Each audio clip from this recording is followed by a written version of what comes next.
အားလုံးပဲမင်္ဂလာပါဒီနေ့6ရက်9လ2026 8လမနက်ည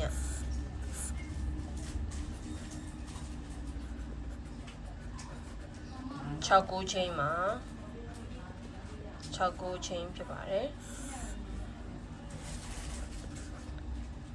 3ည2ခွန်ကီနဲ့ကပ်ပါမယ်6 3ည6နှစ်6ခွန်9 9 3ည9နှစ်9ခွန်ဖြစ်ပါတယ်6 5ရယ်9နှစ်ရယ်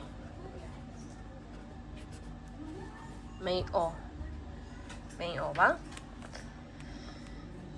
နေကညီကိုလို့ပြောမှာနော်ညီကိုနေကညီကိုရတယ်ညီကိုတော့ပါနော်ရှစ်ကိုကျဲလို့ရှစ်ကို main or ပေးလိုက်တာပါရှစ်ဒီနေ့က6-9ချိန်